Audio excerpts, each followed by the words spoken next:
மகாபாரதம் பாகம் 34. படிப்பு மட்டும் போதாது. ரைப்பிய ரிஷியனுடைய சிஷ்யன் பிரகத்யுமனன் என்கிற அரசன் ஒரு பெரிய யாகம் செய்தான். அதை நடத்தி கொடுக்க தன் ஆசிரியருடைய குமாரர்களாகிய பராவசு அர்வாவசு இருவர்களையும் அனுப்பும்படி அரசன் கேட்டுக்கொண்டான். பிதாவினுடைய அனுமதியை பெற்றுக்கொண்டு அவர்கள் இருவரும் மிகவும் மகிழ்ச்சியடைந்து அரசனுடைய நகரத்துக்கு சென்றார்கள். சத்திர யாகத்திற்காக ஏற்பாடுகள் நடந்து கொண்டிருக்கையில் ஒரு நாள் பராவசு தன் மனைவியை பார்த்து வர விரும்பினான். இரவில் தனியாக நடந்து தன் ஆசிரமம் இருந்த வனத்திற்கு பொழுது விடுவதற்கு முன் இருட்டிலேயே வந்து சேர்ந்தான். அப்போது அங்கே புதரண்டை தோலை போர்த்தி கொண்டு இருட்டில் இருந்த ரைப்பியரை கண்டு காட்டு மிருகம் என்று எண்ணி பயந்து கையிலிருந்த ஆயுதத்தை வீசினான். அது அவரை கொன்றது. பிறகு துக்கப்பட்டு இது பரத்வாஜர் இட்ட சாபத்தின் பயன் என்று தெரிந்து கொண்டான். பிதாவுக்கு செய்ய வேண்டிய பிரேத காரியங்களை அவசரமாக செய்துவிட்டு அர்வாவசுவிடம் சென்று நடந்ததை சொன்னான். அரசனுடைய யாக காரியத்திற்கு குந்தகம் ஏற்படக்கூடாது. தெரியாமல் தகப்பனை கொன்ற என் பிரம்மகத்தி தோஷத்தை நீக்குவதற்கு செய்ய வேண்டிய பிரயாச்சித்ய விரதத்தை நீ அனுசரித்து எனக்காக நடத்துவாயாக. கொல்ல வேண்டும் என்கிற எண்ணம் இல்லாமல் கொன்ற பாவத்திற்கு பிராயச்சித்தம் உண்டு.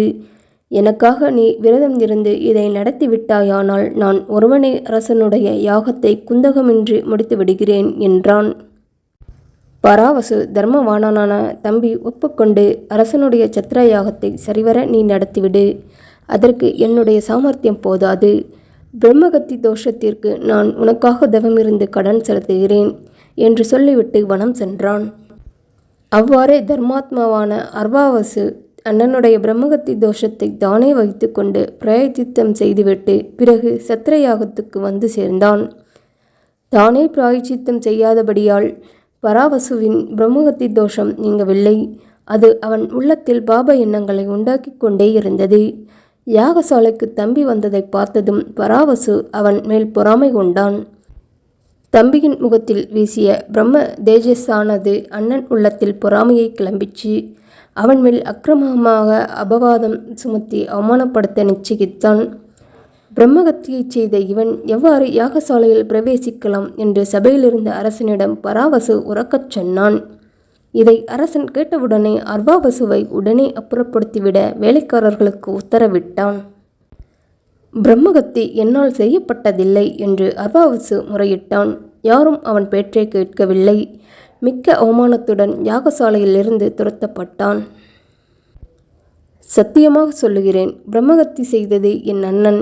அவனுக்காக நான் விரதம் இருந்து அவனை காப்பாற்றினேன் என்று அர்வாவசு திரும்பச் சொன்னான்.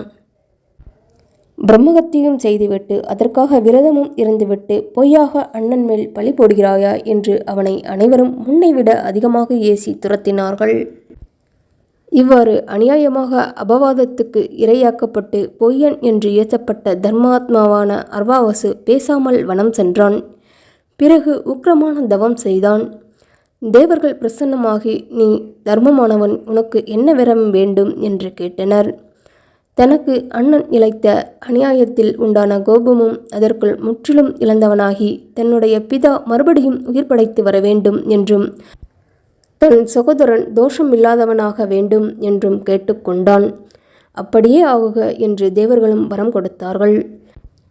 இந்த கதையை லோமசர் யுதிஷ்டிரனுக்கு ரைப்பியர் ஆசிரமத்தண்டை சொல்லி, பாண்டவர்களே, கங்கையில் ஸ்நானம் செய்யுங்கள், புண்ணிய நதியில் கோபத்தை ஒழியுங்கள் என்றார்.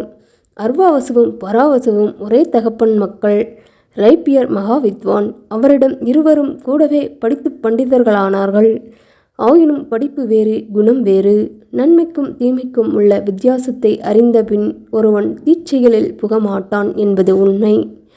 ஆனால் அடைந்த அறிவானது உள்ளத்தில் ஊடுருவி பாய்ந்த நிலையாக இருக்க வேண்டும். அப்போதே படிப்பும் சீலமும் ஒன்றாகும். உள்ளத்தில் ஊடுருவி பாயாத கல்வி சீலத்தை உண்டாக்காது, வெறும் பாண்டித்யமாகத்தான் இருக்கும்.